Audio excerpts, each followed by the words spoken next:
that you are not alone, and we will work through whatever your trauma is, and we will get you in tip-top shape to be the best leader and best version of yourself.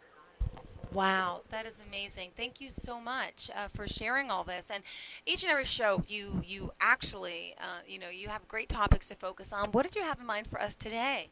Today I wanted to focus a bit on some of the anxieties that parents may be having while sending their children back to work. And, when I say parents, I really want to say guardians, right? Because so many individuals are raising loved ones and raising children or supporting to raise children that's within their family or supporting neighbors, because it really does take a community. It really does take a village to raise children.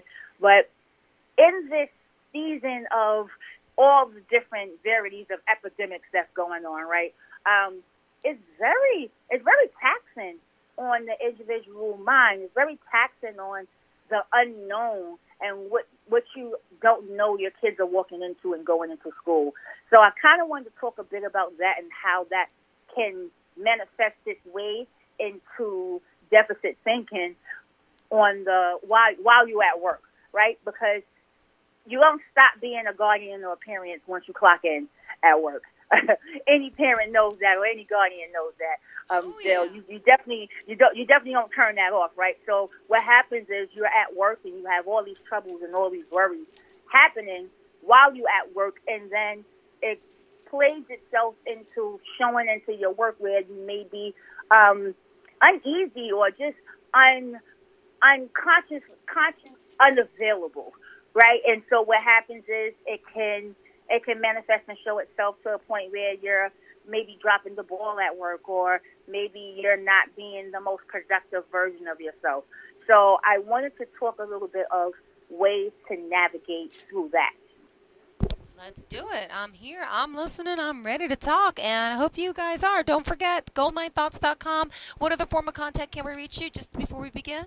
Yes, you can reach me at the website www.goldmindthoughts.com.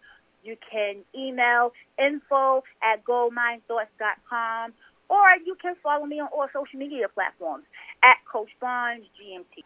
Awesome. Well, thank you so much. So let's get started. Go ahead, hon. Okay, so as I was saying, our kiddos are getting ready to go back to school, and we are very anxious about what they're going to encounter. We are also very anxious about the unknown. And I think the best way to tackle that would be making sure if you are unable to attend the orientation before sending your child or your little one back to school, I would definitely recommend reaching out to the school and asking them to possibly create an option for a virtual orientation, or definitely send home documentation of notes that were captured from that orientation. And here's why. During those orientations, and again, I was a former dean of students in the middle school, so I'm speaking from experience. During those orientations, a number of things are addressed.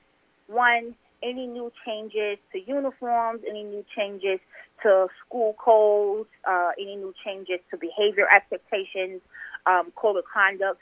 All those things are addressed in the summer right before students go back to school.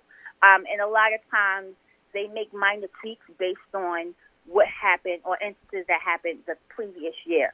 So it's important to be there so that you are abreast to or aware of any minor changes that may happen that can typically affect your little one, or that you're just not privy to, so you know how to address certain situations.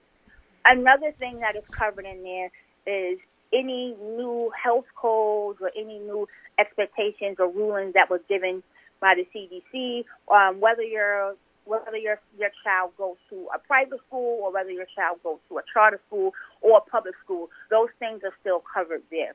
So that's another reason why it's important to go to those orientations and receive that information. Also, it allows you to get a feel in an introduction to any new families who are entering the school, who